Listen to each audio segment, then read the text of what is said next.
Adobe. At first glance, they seem completely harmless.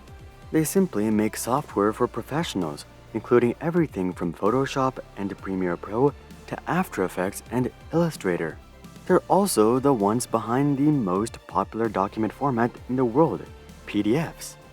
As many as 2.5 trillion PDFs have been created around the world, allowing for universally consistent formatting and strong security.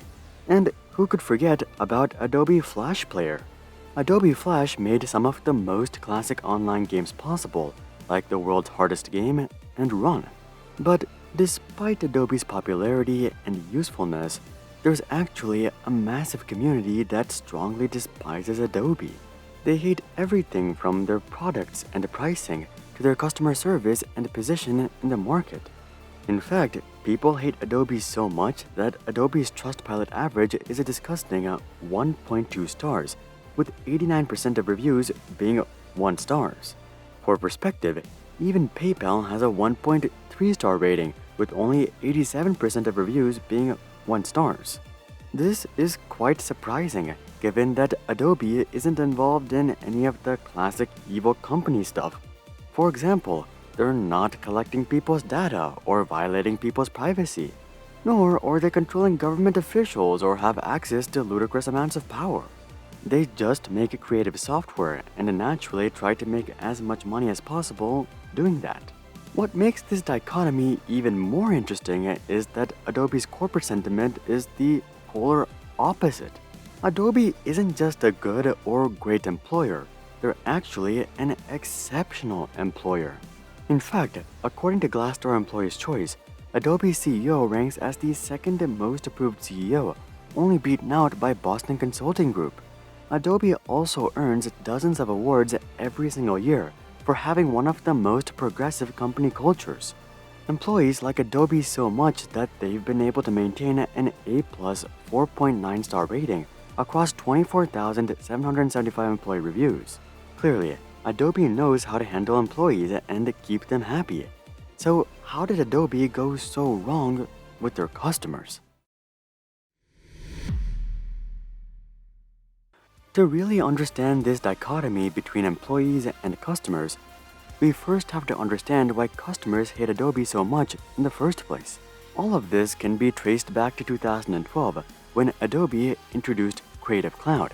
Creative Cloud completely uprooted Adobe's revenue model. Instead of having customers pay large one-time licensing fees of $500 or $700 for a specific version of a software, they forced people to jump onto an expensive subscription plan, which currently costs $55 per month or $660 per year. For professionals who already had licenses to several Adobe apps and were constantly upgrading, this was actually a great deal. For example, if you had licenses to 5 Adobe apps that each cost $700 and you upgraded them once every 5 years, you were spending $3,500 every 5 years and only getting access to 5 apps at a fixed version. With the subscription, on the other hand, you would not only be paying less at $3,300 for every 5 years, but you would have access to all of Adobe's apps and always have the latest version as well. The problem, though, was that the vast majority of Adobe's users didn't fall within this category. The average user only needed 1, maybe 2 apps. If we assume that they upgraded at the same frequency of once every 5 years, we're talking about a 5-year cost of $700 or $1,400. And that's only if they bought the whole software again. Usually, there were upgrade options that cost $200 or $300. With the subscription model, however, they now had to pay $3,300 for every 5 years for little in return. Now, you might be thinking, why not just get the individual plans? Well, the individual plans are ripoffs, and honestly, I think they simply exist to make the main plan seem more attractive. For example, you can either get 20 plus apps for $55 per month, or you can just get Photoshop or just Premiere Pro for $21 per month. At those prices, many of you are probably thinking that it would just be better to pirate the software, and for hobbyists and freelancers, that might make sense. But for real professionals and small companies, that simply isn't an option. These people are in a weird middle ground where they feel that the software is overpriced, but at the same time, their business is making too much money for them to be dealing with glitchy pirated software. Also, if they have significant scale, they don't want to risk getting sued by Adobe. So they have no choice but to reluctantly pay the price, and judging by Adobe's financials, this is what most professionals ended up doing. In the last 8 years, Adobe's annual earnings have skyrocketed from $200 to $300 million to roughly $5 billion, mostly thanks to the new subscription model. But while this move worked out great financially, this move put off most of Adobe's customers. Many of them started looking for alternatives, but the reality is that there are no alternatives for most Adobe apps. Sure, you've got options like DaVinci Resolve, Sony Vegas, Final Cut Pro, and Blender for video editing. But if you're looking for things like Lightroom, Illustrator, Animate, or Photoshop, you have no choice but to go with Adobe. I mean, there's a reason they control 90% of the market. And now, Adobe had turned on the milking switch. Now that Adobe is making all this extra money serving the same market, you would think that they would amp up the customer experience. This means less bugs, fewer crashes, better customer support, and greater compatibility. But the company has actually been trending in the exact opposite direction ever since they launched the subscription model, mostly because they just don't have to care. Before the subscription model, it was essential that Adobe made each iteration as significant and impactful as possible. This was the only way that they were gonna convince new users to get a license or existing users to upgrade their license. With the subscription model, however, Adobe has 30 million users locked in paying every single month or every single year, regardless of whether the software improves or not. At the very least, you would hope that they would maintain a certain bar, but even that's not the case. With every new iteration of Windows, macOS, and GPUs, it seems like Adobe software simply gets buggier and glitchier because they're not keeping up with the changes. And if you try to contact them about these issues, you're probably going to be ignored just like all these people. Aside from letting their software standards slip, it seems like Adobe has also let their ethical standards slip. For years, Adobe was able to just sit back and watch their income figures go up as more and more people reluctantly switched over. But this upward trend came to a harsh end during the pandemic.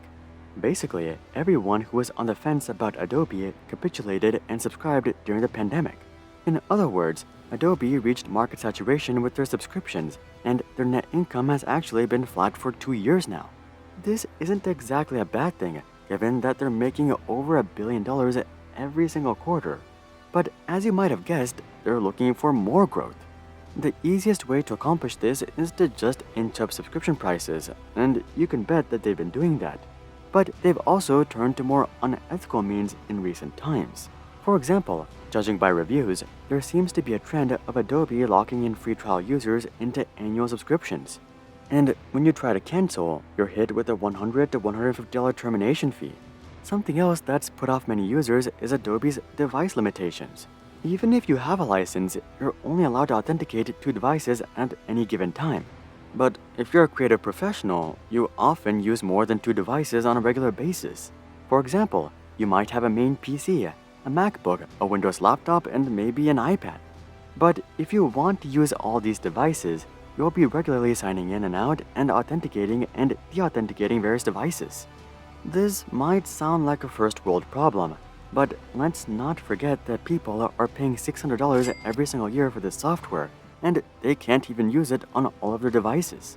The only reason that Adobe doesn't offer a more generous device limit like 5 is to get more people to sign up for their commercial licenses, which cost $85 per month for each license. So not only does Adobe milk their customers, but they often do it in unethical ways. In stark contrast to all of this, Adobe is a champion amongst employees. And the secret behind this is pretty simple.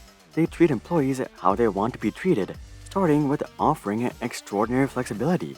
Even before the pandemic, Adobe had strong remote and hybrid work programs. They also don't micromanage any of their employees. In fact, they don't even check if employees are at work during traditional working hours. Of course, you might have to be present at certain meetings at certain times. But other than that, you're free to create your own working schedule and you'll be judged solely on results. If you're able to work just 10 hours a week and produce results that they're happy with, good for you. Aside from giving employees freedom, Adobe also makes employees feel valued by giving them significant responsibility. For example, they offer unlimited paid time off because they trust that employees have the best gauge of when and how much time they need to take off.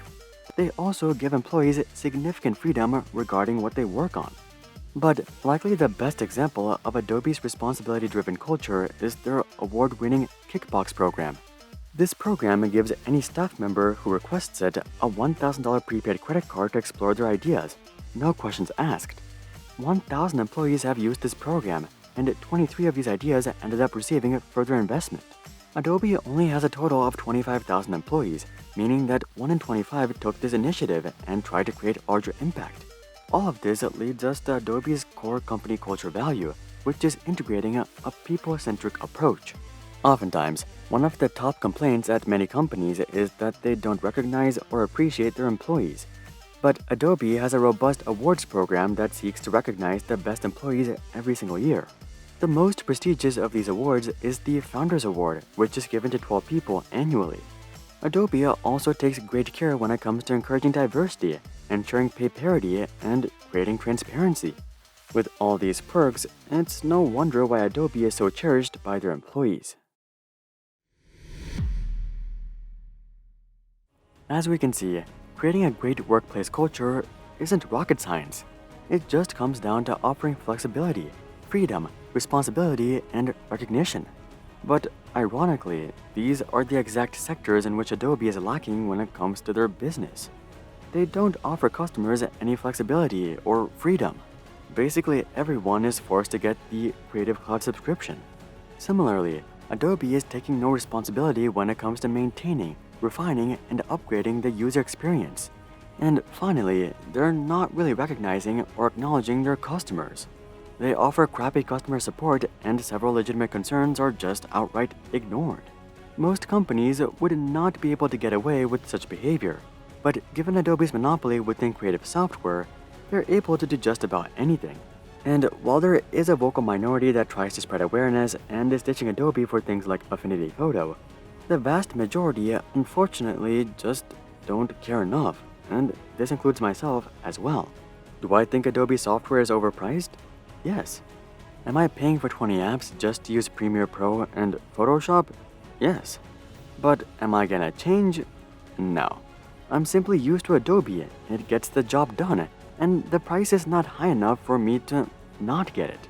Unfortunately, this is the mindset of most people in the space, and this is what gave rise to the modern Adobe that no one exactly loves, but everyone uses anyway. Do you have an app or service like this in your life? Comment that down below. Also, drop a like if you wish all companies had Adobe's company culture. And of course, consider checking out our Discord community to suggest future video ideas, and consider subscribing to see more questions logically answered. But until then, I'm Hari, and I'll see you guys on the next one.